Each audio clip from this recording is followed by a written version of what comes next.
Welcome students to the T.Y.B.Sc class of Enzymology, paper 3.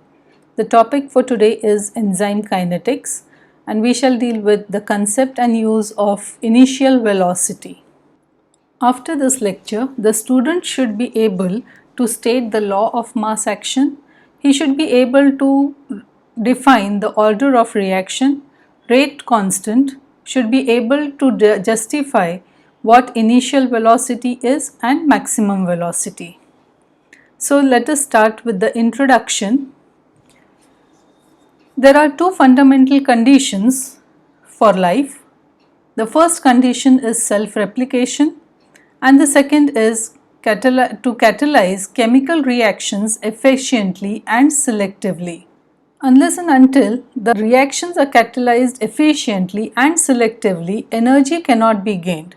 Energy is required to do work. This energy is obtained from the food that is consumed. For example, consider the consumption of sucrose, and sucrose is converted to carbon dioxide and water with the help of enzymes, and the reaction that occurs is an exothermic reaction. Exothermic means a large amount of energy is generated in this particular reaction. But if a bag of sucrose is left on a shelf for a number of days, the sucrose will not automatically get converted into carbon dioxide and water. Even if it does get converted, it will take a large number of years for this conversion to occur. But in a living system, enzymes act as catalysts and convert the sucrose into the carbon dioxide and water very rapidly, making energy available for the growth of the cell. So one can say reaction catalysts of biological system are the enzymes. The distinguishing feature of the enzymes is that an enzyme catalyzed reaction takes place within the active site of the enzyme molecule. The molecule that is bound to the enzyme in the active site is referred to as the substrate for the enzyme. The reaction that occurs is enzyme reacts with the substrate to form the enzyme substrate complex, which further gets converted into the enzyme and to the EP, that is the enzyme product complex, which is further converted into the enzyme and the product. That is, finally the enzyme is recovered from the reaction. That is, without getting converted, the enzyme only acts as a catalyst, that is, to speed up the reaction. In the reaction shown in the figure, ES and EP, that is enzyme substrate complex and enzyme product complex, are the transient complexes, and it is very difficult to identify and isolate these complexes because they remain in this reaction only for a very short period of time. To know how an enzyme reaction proceeds, one must study the kinetics of the reaction, that is, reaction rates and factors affecting the reaction rate. While studying the kinetics, it does not matter what type of a chemical change is taking place or what is the route that is travelled by the reaction during the complete process. The enzyme speeds up the reaction by lowering the activation energy, and this is possible only when the enzyme reacts with the substrate to form the enzyme substrate complex, which can be broken down into enzyme plus product after lowering the activation energy. To study the kinetics, one must know the law of mass action. The rate of a reaction is proportional to the product of concentration of each reactant, each concentration being raised to the power of the number of molecules of that reactant taking part in the reaction. For example, consider a reaction of conversion of A plus B into the product, where A molecules of A react with B number of molecules of B substrate to form the product, The rate of the reaction can be given as concentration of A raised to A multiplied by concentration of B raised to B. From the concept of law of mass action, the concept of order of reaction was developed. Before we go to the reaction order, one must know what the rate constant is. Rate constant measures how rapidly the reaction occurs. For example, consider a reaction of A being converted to B plus C. The reaction is a reversible reaction, as most of the enzyme catalyzed reactions are reversible reactions. So the forward reaction where A gets converted to B plus C has a rate constant of K1, while the reverse reaction where B plus C gets converted to A has a rate constant of K minus 1. So the rate of the reaction or the velocity of the reaction can be given by the formula V is equal to rate constant into concentration of the reactants. Let us study the reaction orders. The first order reactions were the reactions which were first studied in 1850 by Ludwig Wilhelmy, who stated that the rate of hydrolysis of sucrose is proportional to the concentration of sucrose. That is, the amount of hydrolysis that occurs is directly proportional to the concentration of sucrose. In 1902, Brown studied the enzyme invertase and showed that at low concentrations of the substrate, the rate of the reaction is proportional to the concentration of the sucrose. This indicates that the rate of the reaction depends on the concentration of one reactant included in the reaction. Thus, the first order rate equation can be given as V is equal to K1 into concentration of A, because the reaction of conversion of A to B plus C occurs with the reaction constant K1, and therefore the rate of the reaction can be given as V is equal to K1 into concentration of A, where the reaction depends only on the concentration of the substrate, that is A. The second order reaction can be defined as the reaction that proceeds at a rate that is proportional to the concentration of two reactants or to the second power of a single reactant. Considering the same example of conversion of A to B plus C and B plus C being converted to A, the reverse reaction of conversion of B plus C to A can be considered a second order reaction, because the rate of the reaction depends upon the concentration of B and the concentration of C, and the rate equation can be given as V is equal to K minus 1, that is the rate constant for the reverse reaction, multiplied by the product of concentration of the product B and C. Some reactions may be zero order reaction, where the zero order reaction can be defined as the reaction whose rate is independent of the concentration of any of the reactants. Okay. So single substrate enzyme catalyzed reactions initially are the first order reactions. But later on, as the concentration of the substrate increases very high as compared to the concentration of the enzyme, the reaction becomes a zero order reaction. Similar concept is applicable to the multi-substrate enzyme reactions, where concentration of all the substrate except one is kept constant, show behavior that is similar to the single substrate enzyme catalyzed reactions.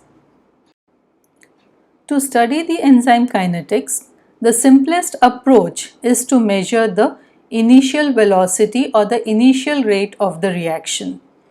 In a typical enzymatic reaction, the concentration of E is in nanomoles, that is, the enzyme concentration is in nanomolar quantities, and the substrate concentration may be 5 to 6 orders of magnitude higher than the enzyme concentration. Therefore, in the beginning, for about approximately 60 seconds or less than 60 seconds, you can consider that the reaction that is taking place is negligible and therefore the concentration of the substrate may remain constant. Otherwise, it is very difficult to calculate or to find out the substrate concentration, because as the reaction proceeds, the concentration of the substrate keeps on changing as the substrate becomes converted into the product.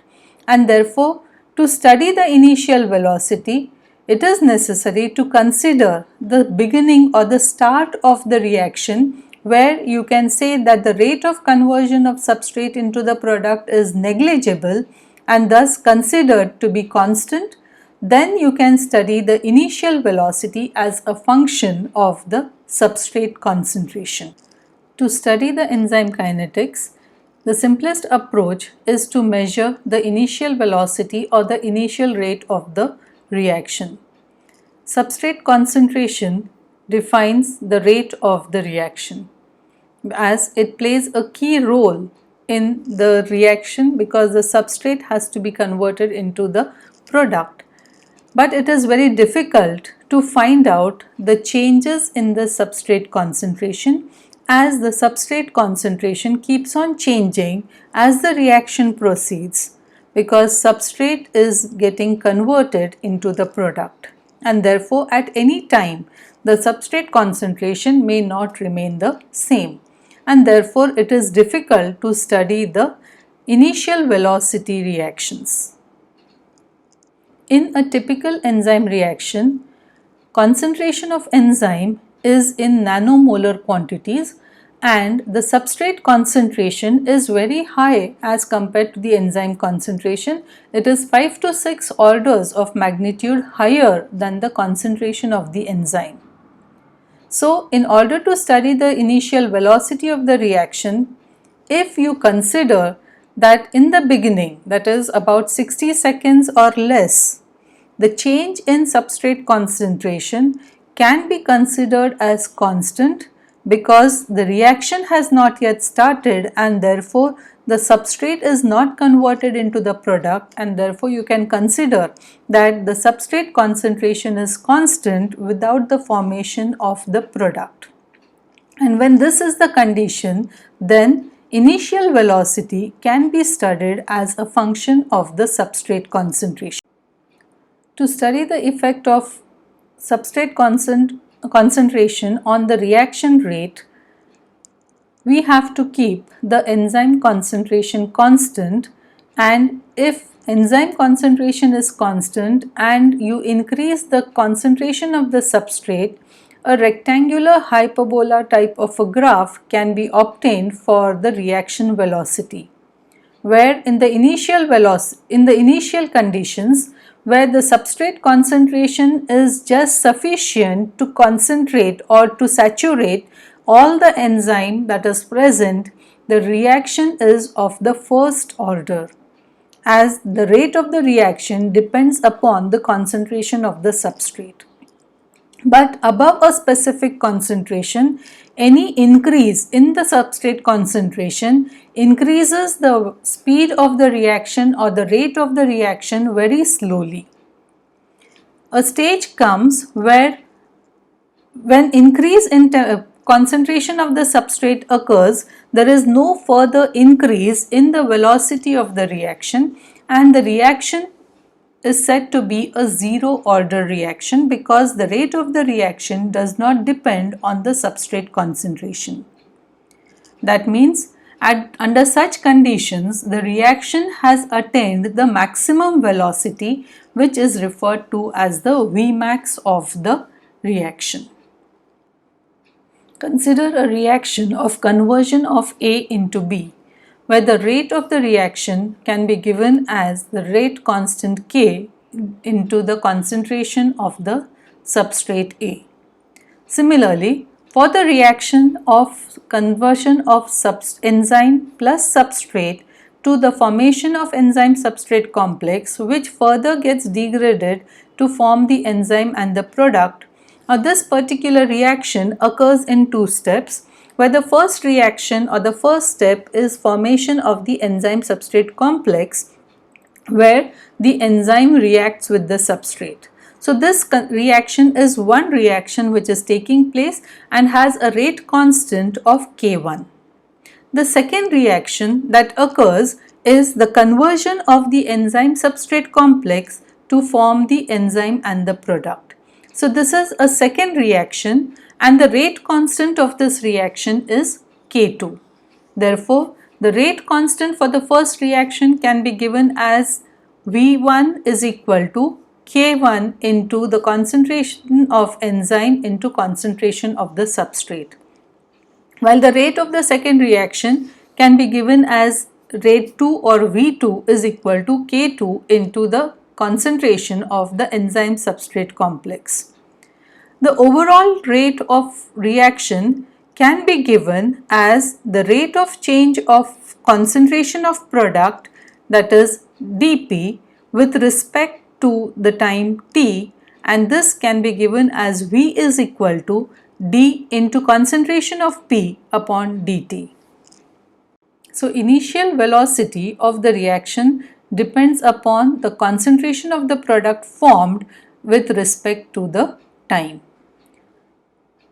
To increase the rate of the reaction or the formation of the product, two things can be done. That is, you can increase the concentration of the substrate or you can increase the concentration of the enzyme, as the rate constant is constant for any particular reaction under consideration. To increase the concentration of enzyme, it is only possible if the reaction is taking place in vitro. But when the reaction is taking place in vivo, in a cell, the enzyme concentration normally remains constant, and therefore only thing that can be done is to increase the concentration of the substrate. Thus, very high amount of substrate concentration will be provided, which will saturate all the enzyme, and when all the enzyme is saturated with the substrate, maximum speed of the reaction can be attained. This maximum speed of the reaction that is attained is referred to as the maximum velocity or the Vmax of the reaction. The rate of the reaction cannot proceed above the Vmax, even if you change the concentration of the substrate. So basically, for studying the initial velocity, we have considered three different assumptions. One, the solutions that are used are behaving ideally, and thus we can classify our enzyme into two steps, that is formation of the enzyme substrate complex from the enzyme and the substrate, and the breakdown of the enzyme substrate complex into the enzyme and the product. Second assumptions that we have considered is the rate constant of the reaction K1 and K2 always remains constant. The third assumption is the substrate is not forming the product without the help of the enzyme, and that is why initially the rate of conversion of substrate into the product is negligible, and thus we can say that the initial velocity is a function of the concentration of the substrate. These are the references that have been used, that is Leninger and Trevor Palmer.